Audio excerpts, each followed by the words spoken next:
नाज़रीन, उम्मीद है आप सब लोग खैर खैरियत से होंगे। आपको पता है कि तेजा को घिरे हुए कई दिन गुजर चुके हैं, लेकिन अभी तक ये मिस्ट्री सॉल्व नहीं हो रही कि आखिर तेजा को क्या हुआ। क्या जहाज में मसला था या पायलट में मसला था?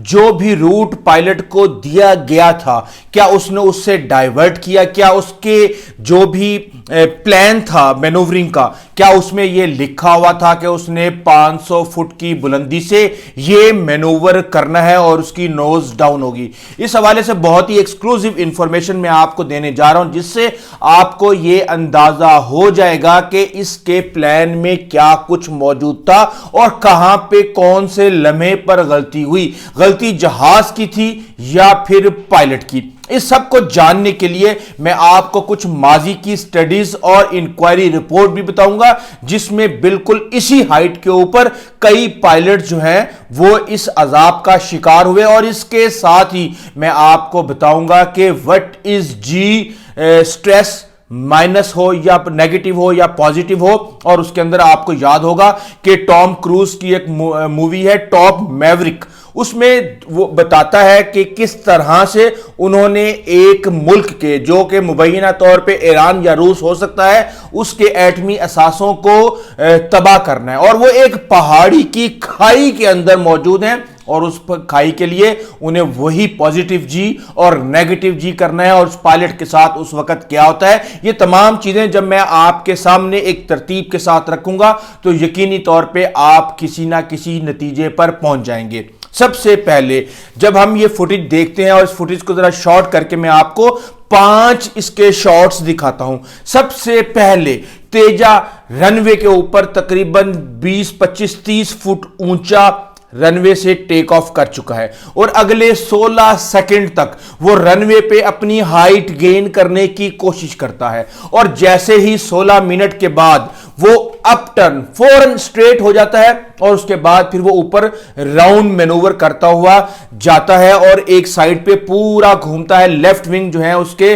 वो ऊपर की तरफ होते हैं और फुल टर्न लेता है। यहां पे हम ये देखते हैं कि जो जहाज का मैनूवर है वो रोल ओवर कहते हैं आप उसको, बेशक पर साइड 1 सेकंड जो है वो वहां पे लेता है, लेकिन उसके साथ ही हम ये देखते हैं कि 22 सेकंड पे वो अपवर्ड जाना शुरू हो जाता है और 6 सेकंड के बाद वो अपनी स्मोक मशीन, जो मिसाइल नमा 2 लगी हुई थी जिससे स्मोक लीक हो रही थी, वो टर्न ऑफ कर देता है। इसके साथ ही फिर हम ये देखते हैं कि वो दूसरे राउंड के लिए तैयार होता है और 32 सेकंड के ऊपर वो ऊपर की तरफ जाता है और एक साइड पे होता है, 2 सेकंड तक उसी साइड पे रहता है, फिर नीचे हो जाता है, फिर उल्टा हो जाता है और फिर दोबारा सीधा हो जाता है। ये जो मैनूवर है ये इसने 7 से 8 सेकंड के अंदर कंप्लीट किया, यानी कि एक साइड पे इसको 2 सेकंड तक रहना था। और फिर हम ये देखते हैं कि अगले ही लम्हे यही मैनूवर वो 4 सेकंड में कंप्लीट करता है, यानी 1 सेकंड 1 सेकंड 1 सेकंड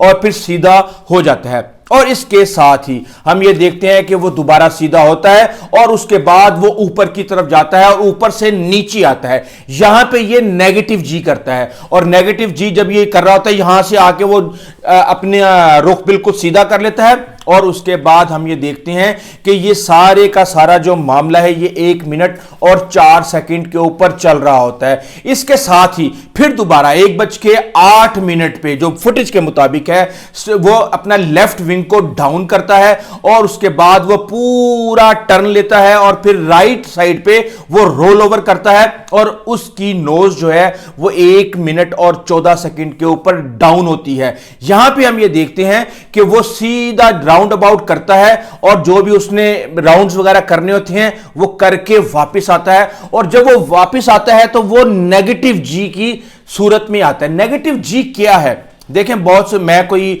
एविएशन का एक्सपर्ट नहीं हूं, जितना कुछ मैंने एविएशन के एक्सपर्ट्स को देखा है और कई एक्सपर्ट को देख के वहां से इंफॉर्मेशन कलेक्ट करके उसके ताने बाने मिला के ये इंफॉर्मेशन मैं आपके लिए लेके आ रहा हूं। तो जैसे ही ये नेगेटिव जी करता है वहां पे हम ये देखते हैं कि तकरीबन 7, 8, 9, 10 सेकंड तक ये नीचे की तरफ आता है, और जिस स्पीड से ये नीचे आता है इसकी हाइट तकरीबन 1000 फुट कम हो चुकी होती है, और वहां पे वो अपनी नोज को डाउन रखता है। और यहां पे हम ये देखते हैं कि फिर उसके बाद वो 1 मिनट और 35 सेकंड इस फुटेज के मुताबिक वो आके बिल्कुल स्ट्रेट होता है, और स्ट्रेट होने के बाद वो दोबारा अपने नोज को एक झटका मारता है। वाज़ेह नजर आता है कि वो ऊपर की तरफ जहाज को कर रहा है कि उसने ऊपर की तरफ जाना है। वहां वो ऊपर की तरफ करता है, लेकिन जहाज फिर यूं सीधा हो जाता है, और वहीं से वो फिर दोबारा मैनूवर करता है। यहां पे वो टर्न ले रहा है, वो उसका जो राइट विंग है वो नीचे की तरफ है, और वो मूव कर रहा है। अगर हम ये सिंगापुर के अंदर भी 2022 के अंदर ये मैन्यूवर किया गया था। आमतौर पे जितनी भी मैन्यूवरिंग होती है ये पहले कागज के ऊपर उतारी जाती है कि कितने सेकंड पे कितनी देर में कौन सा कैसे किस तरह मैन्यूवर होगा, और उसमें जहाज की पोजीशन क्या होगी, और उसके बाद फिर वो अप्रूवल के बाद उसकी कई महीनों तक प्रैक्टिस होती है, और फिर ये काम शुरू होता है। तो हर चीज जो है वो कागज के ऊपर मौजूद थी।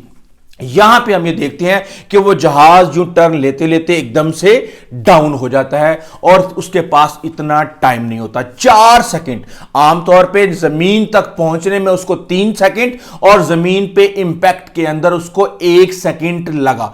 अब ये जो 4 सेकंड है इसको अगर हम कैलकुलेट करें तो जहाज 8000 फुट की बुलंदी से 1 मिनट में जमीन पे आने की सलाहियत रखता है, यानी कि 120 फुट पर सेकंड।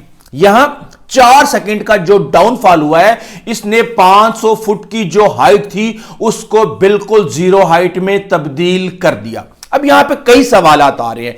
एक सवाल का जवाब तो भारतीय एयरफोर्स ने देना है कि क्या 500 फुट की बुलंदी पे ये मैनूवर डिजाइन हुआ था, क्या ये मैनूवर होना था और इसी हाइट से होना था? अगर वो ये जवाब दे दें तो वाज़िया तौर पे ये समझ आ जाएगी कि क्या पायलट से गलती हुई, या जहाज कंट्रोल से बाहर हो गया, या कोई और वजूहात थी। अब यहां पे लोग ये कह रहे हैं, मैं अपनी गुज़िश्ता वीडियो में भी ये बता चुका हूं कि जितने भी एविएशन के एक्सपर्ट्स हैं, साबका पायलट्स हैं, वो सब ये कह रहे हैं कि ये जी स्ट्रोक हुआ है इसको। अब इसके डिफरेंट टर्म्स यूज की जाती हैं, कोई इसको जी लॉक कहता है। अब ये जी लॉक होता क्या है? देखें, जब आप ऊपर की तरफ जा रहे होते हैं इसको कहते हैं पॉजिटिव, और ये एक दायरे की सूरत में होता है। तो उसमें आमतौर पे होता यह है कि आपके खून की जो सर्कुलेशन होती है, आप ऊपर जा रहे होते हैं, और इतनी ज़्यादा कशिश शकल की वजह से प्रेशर तकरीबन 8, 9, 10 गुना ज़्यादा हो जाता है। यानी अगर 80 किलो का कोई भी वज़न है तो उसके ऊपर आप ये समझ लें कि 400 से 500 किलो का वज़न आ सकता है। कई लोग तो इसको 1 टन तक भी कह रहे हैं। उसमें ये होता है कि आपके सारे का सारा जो ब्लड है वो आपकी टांगों में जमा हो जाता है, क्योंकि आप यूं होते हैं, और उसके बाद जब आप नीचे आ रहे होते हैं तो आपका सारे का सारा ब्लड इतनी तेजी के साथ आपके दिमाग की तरफ आता है कि वहां पे कहा जाता है कि कई दफा शरियानें भी फट जाती हैं। लेकिन यह पायलट पिछले 6 माह से इसकी ट्रेनिंग कर रहा था और इस सूरत हाल के लिए मुकम्मल तौर पे तैयार था। तो फिर यहां पे ऐसा क्या हुआ? देखें, यहां पे एक चीज आपको मैं बताता हूं कि रेड एरो क्रैश हुआ 2011 के अंदर, और बोर्ने माउथ एयर फेस्टिवल था। वहां पे ब्रिटिश एयरफोर्स के लड़ाका तैयारे और दीगर तैयारे जो हैं वो वहां पे मुजाहिरा कर रहे थे। और वहां पे क्या होता है कि एकदम से एक जहाज नीचे गिर के तबाह हो जाता है।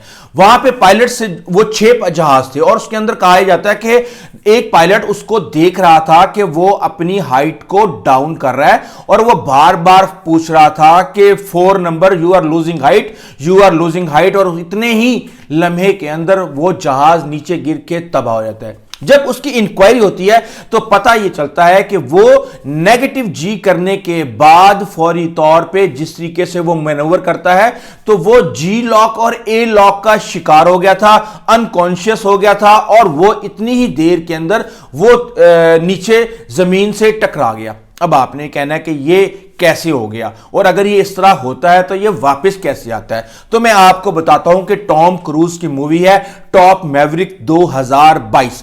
यहां पे ये होता है कि एक इनरिचमेंट प्लांट को निशाना बनाना होता है। वह कुछ यंग पायलट्स के साथ टॉम क्रूज ये प्लान करता है कि उसने इसके ऊपर अटैक करना, ये एक तरह से सुसाइड मिशन था। और उसमें जो सबसे बड़ा मसला था वो ये था कि ये एक पहाड़ था और उसके अंदर आपने जाना था सीधा, और सीधा जब आपने यूं जाना था तो आप जी फोर्स का शिकार थे और काफी देर तक जाना था, और उसके बाद फिर आपने नीचे आना था। यानी कि पॉजिटिव और नेगेटिव जी एक दफा नहीं बल्कि 2 दफा उसके अंदर इन्वॉल्व थे, क्योंकि मिसाइल लगे हुए थे पहाड़ी के ऊपर। अगर वो आप रडार में आ जाते तो वो तबाह कर सकता था। अब वहां पे वो जाती हैं, नीचे होती हैं, और फिर जब वो ऊपर होता है तो वहां पे ये देखा जाता है कि एकदम से पायलट कॉन्शियस लूज कर जाता है और वो कई सेकंड तक वो होश में नहीं रहता। अब दूसरा पायलट भी नहीं था जो कि उसको जगा देता। तो ऐसे में टॉम क्रूज उसके जहाज को लॉक करता है मिसाइल के लिए। तो जहाज का अपना सिस्टम फौरी तौर पे अलार्म बजाना शुरू कर देता है कि यू आर लॉक्ड, और वो जब अलार्म बजते हैं तो एकदम से वो कॉन्शियस में आता है और बिल्कुल जमीन के नजदीक तरीन से वो जहाज को फिर मूव करके ले जाता है। यानी कि आपके पास अगर 15, 20, 25 सेकंड हो ऊपर से नीचे आने के लिए, और ये उसी सूरत में होता है जब आप 4000 या 5000 फुट की बुलंदी पे हो। यहां ये त्यारा 500 फुट की बुलंदी पे था। यानी कि इसको सिर्फ और सिर्फ उस मैनूवर के बाद 3 से 4 सेकंड मिले और वो जाके जमीन से टकरा गया। अब ऐसे में ये कहना कि जी फोर्स का शिकार हो गया था पायलट, या आपका जो त्यारा है तेजाज वो उसका इंजन बंद हो गया था, या उसने फोर्स को क्या कहते हैं उस वक्त कंपाइल नहीं किया, तो ये 2 चीजें ऐसी हैं जहां पे हमें आके चीजों को देखना है। अब देखें पायलट ने इजेक्ट क्यों नहीं किया, यह चीज देखने वाली है। किसी भी शख्स को फैसला करने के लिए 10-15 सेकंड तो चाहिए। अब यहां पे हम ये देखते हैं कि 3 सेकंड पे जहाज जमीन के बिल्कुल ऊपर पहुंच चुका था। यानी कि आप ये समझ लें कि 15-20 फुट का फासला रह गया था, और उस वक्त पायलट भी टर्न के अंदर था, और वहां पे कहा यह जाता है कि उसकी नोज बिल्कुल डाउन हो गई थी। वहां पे पुल हुआ है और प्लेन जो है वो दोबारा अपनी पोजीशन में आया है, लेकिन वो इतना ज्यादा तेजी के साथ नीचे आ रहा था कि उसके बाद उसने वो 10, 15, 20 फुट के झटके को जमीन के साथ ही पूरा किया। अब यहां पे लोग ये कह रहे हैं कि इसने इजेक्ट क्यों नहीं किया। देखें एक त्यारा 4 मिनट 4 सेकंड पहले तक मुकम्मल कंट्रोल में है, और उसके बाद वो 3 सेकंड के अंदर अंदर वो तबाह हो जाता है। तो वहां पे ये पायलट का फैसला था कि अगर तो उसको ये नजर आता कि पायलट का कि जहाज बिल्कुल ही खत्म हो गया है, और जो ग्राउंड लेवल के ऊपर जब पहुंचते हैं तो जहाज एक सिग्नल देता है कि ग्राउंड लेवल पे आप हिट होने वाले हैं। आमतौर पे ये भी कहा जाता है कि ये एक बटन होता है, ये ऑटो एजेक्ट भी हो जाता है, लेकिन वो इस तरह के जो मैनूवर होते हैं उनमें इनको ऑफ कर दिया जाता है। तो यहां पे ये आखिरी, यानी कि आप ये देख लें कि जैसे ही जहाज कंट्रोल से बाहर हुआ उसके पास 1.5 सेकंड के बाद एक मौका था जब जहाज सीधा हुआ है, उसके बाद उसको मौका नहीं मिला। उसके बाद अगले 1.5 सेकंड में वो जहाज उठाने की कोशिश करते करते ही जमीन से टकरा गया। तो इस वक्त इसका जो इंपैक्ट है, हमने इंजन के ऊपर भी बात की हुई है, हमने दीगर तमाम चीजों पे, एवियोनिक्स पे, पायलट की तरबियत पे, सब पे बात की हुई है। तो आखिरी ये 4 सेकंड हैं जहां पे त्यारे ने भी वो फोर्स नहीं दी जो उसको देनी चाहिए थी, क्योंकि उसकी पोजीशन बड़ी अजीब सी थी। दूसरा हाइट जो है वो बहुत ज्यादा कम थी। तीसरा पायलट के पास फैसला करने के लिए बिल्कुल भी वक्त नहीं था।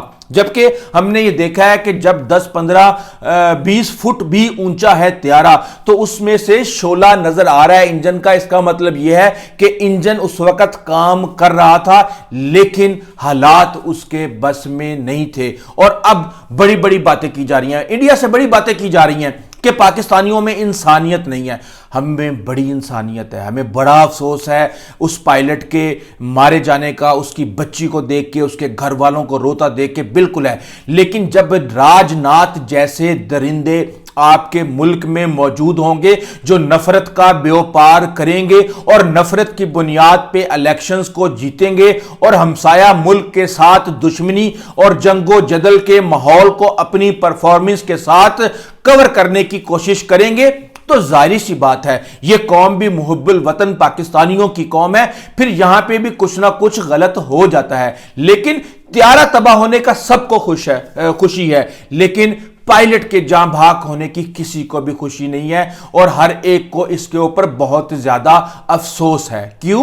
क्योंकि हम में इंसानियत है, लेकिन वो दरिंदे जो कि इस इंसानियत का व्यापार करके अगले ही लम्हे लोगों की तवज्जो हटाने के लिए सिंध को हिंदुस्तान का हिस्सा बनाने की बात करते हैं, जो आज भी ये कह रहे हैं कि हमने तेजा को एक्सपोर्ट करना है और इसकी एक्सपोर्ट मूव को कोई नुकसान नहीं हुआ। जो इसके फॉरेन बायर्स हैं, अर्जेंटीना, ब्राजील, दीगर जो हैं, वो सारे के सारे इंटैक्ट हैं। तो मैं आपको बता दूं कि तेजाज का प्रोग्राम तो बढ़ चुका है, चाहे जो मर्जी ये कर लें। वो तेजाज जो 1983 में कंसीव हुआ, 2001 के अंदर प्रोटोटाइप फ्लाइट हुई, 2016 के अंदर इसको सर्विस में लाया गया और आज तक 26 से 36 तैयारे टोटल जो हैं वो इनके पास मौजूद हैं। 2 स्क्वाड्रन है टोटल, एक तमिलनाडु में और एक गुजरात में। और ये तमिलनाडु के अंदर जो विंग कमांडर नमनेश सियाल वहां पे मौजूद थे, इनके पेरेंट्स भी वहां पे मौजूद थे और हमारे पास इनके पेरेंट्स के हवाले से भी